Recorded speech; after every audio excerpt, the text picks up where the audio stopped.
Selamat pagi, terima kasih Yang Mulia Majelis Hakim. Dengan hormat, perkenankan kami dari Kantor Hukum Silmi Mailawati bertindak sebagai kuasa hukum dari penggugat Tuan Andi berdasarkan surat kuasa khusus tertanggal 10 Agustus 2023 yang telah kami daftarkan dan serahkan kepada Kepanitraan Pengadilan Negeri Bogor. Yang Mulia Majelis Hakim, kuasa hukum tergugat, dan hadirin sidang yang kami hormati. Kami akan membacakan secara ringkas pokok-pokok gugatan kami. Pokok perkara wan prestasi atau cedera janji. Poin 1, hubungan hukum bahwa pada tanggal 15 Januari 2023, klien kami penggugat Tuan Andi dan tergugat Tuan Budi telah secara sah dan sempurna menandatangani perjanjian jual beli tanah atas sebidang tanah seluas 1000 meter persegi di Kecamatan Cisarua, Bogor, dengan harga kesepakatan 1 miliar rupiah. Poin kedua, kewajiban tergugat Tuan Budi berdasarkan pasal 3 perjanjian tergugat wajib melunasi sisa pembayaran sebesar 700 juta rupiah paling lambat 3 bulan setelah penandatanganan perjanjian, yaitu sekitar tanggal 15 April 2023.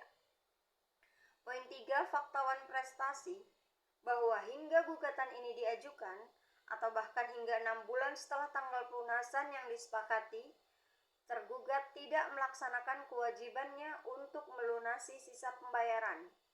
Ini merupakan pelanggaran tegas terhadap isi pasal 1338 ayat 3 Kitab Undang-Undang Hukum Perdata Bold yang menyatakan bahwa perjanjian harus dilaksanakan dengan itikat baik. Poin 4, tindakan peringatan. Klien kami telah melaksanakan kewajiban hukum untuk memperingatkan tergugat dengan mengirimkan 2 kali surat teguran somasi, yaitu pada tanggal 1 Mei 2023 dan 1 Juni 2023, namun kedua somasi tersebut tidak diindahkan dan tergugat tetap tidak melunasi pembayaran. Berdasarkan fakta-fakta wan prestasi yang nyata tersebut, kami memohon kepada Majelis Hakim yang memeriksa dan mengadili perkara ini untuk memberikan putusan yang dengan amar sebagai berikut. 1. Menerima dan mengabulkan gugatan penggugat untuk seluruhnya. 2. Menyatakan sah dan berharga perjanjian jual beli antar penggugat Tuan Andi dan tergugat Tuan Budi tanggal 15 Januari 2023. 3. Menyatakan tergugat Tuan Budi telah melakukan prestasi atau cedera janji karena tidak melunasi sisa pembayaran sebesar 700 juta rupiah. 4. Menghukum tergugat untuk membayar kerugian material yang diderita oleh penggugat, yaitu kerugian pokok, uang muka yang sudah diterima, 300 juta rupiah yang dinyatakan hangus dan menjadi hak penggugat sebagai kompensasi atas kerugian waktu dan kesempatan menjual tanah kepada pihak lain. Lalu kerugian bunga atau ganti rugi sebesar 50 juta atau kerugian lain yang akan dibuktikan di persidangan. 5. Menyatakan perjanjian jual beli tersebut putus atau batal demi hukum dan menghukum tergugat untuk menerima pembatalan tersebut. 6. Menghukum tergugat untuk membayar biaya perkara yang timbul dalam perkara ini.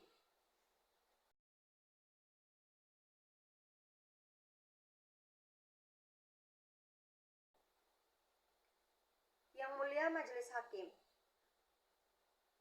kuasa hukum tergugat, kami akan membacakan replik atas jawaban tergugat. Kami membantah terhadap dalil force majeure tersebut karena 1.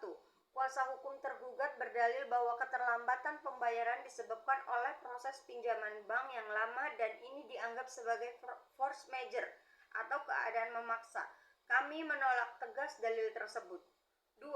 Dalam hukum perjanjian, kesulitan finansial atau kegagalan mendapatkan pinjaman bank bukanlah termasuk kategori force majeure yang absolut.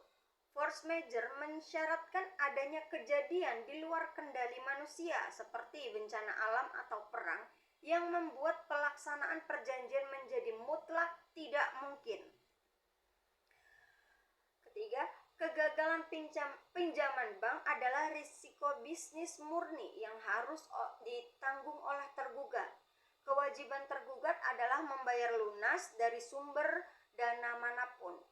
Perjanjian tidak pernah mensyaratkan pembayaran harus berasal dari bank tertentu. Oleh karena itu, kegagalan melunasi tepat waktu adalah murni wan prestasi. 4. Tergugat seharusnya mengantisipasi risiko ini sebelum menandatangani perjanjian. Keinginan tergugat untuk meminta waktu tambahan setelah batas waktu habis dan setelah 2 kali somasi semakin membuktikan itikat tidak baik tergugat dalam melaksanakan isi perjanjian.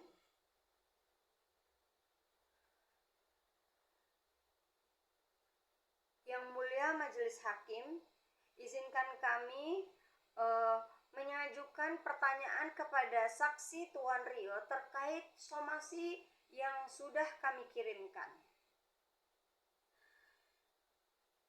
Pertama, saudara saksi, apakah saudara mengetahui bahwa klien kami, Tuan Andi, telah mengirimkan surat teguran atau somasi kepada Tuan Budi terkait keterlambatan pelunasan?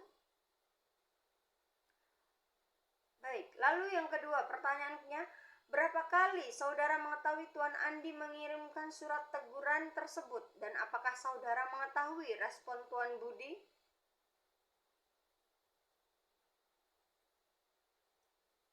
Selanjutnya, pertanyaan terakhir, sebagai rekan yang mengetahui situasi Tuan Andi, jelaskan kerugian apa yang dialami Tuan Andi setelah tanah tersebut tidak laku dijual selama 6 bulan.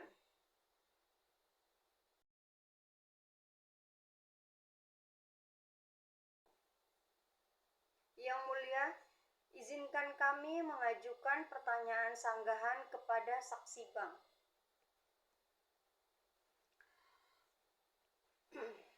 Saudara saksi bank, apakah dalam perjanjian jual beli tanah tersebut, klien kami Tuan Andi mensyaratkan pembayaran hanya boleh berasal dari pinjaman bank saudara?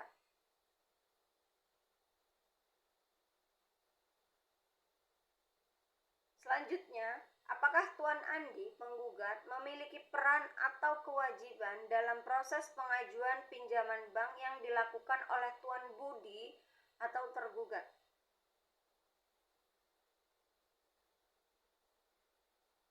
Lalu, saudara saksi, terlepas dari proses pinjaman di bank Anda, fakta hukumnya adalah Tuan Budi belum melunasi kewajiban sebesar 700 juta rupiah hingga batas waktu 15 April 2023. Apakah hal ini benar? Yang mulia Majelis Hakim, berdasarkan seluruh proses persidangan, mulai dari bukti surat, keterangan saksi, hingga fakta hukum yang terungkap, kami tegaskan. 1. Telah terbukti secara sah dan meyakinkan bahwa tergugat telah melanggar pasal 3 terkait batas waktu pelunasan 3 bulan. 2. Alasan tergugat mengenai kesulitan pinjaman bank tidak dapat dikategorikan sebagai force majeure dan harus ditolak. 3. Oleh karena itu, kami memohon agar Majelis Hakim berkenan menyatakan tergugat Tuan Budi telah melakukan wan prestasi dan menghukum tergugat sesuai dengan petitum gugatan kami. Sekian yang dapat kami sampaikan. Terima kasih, selamat pagi.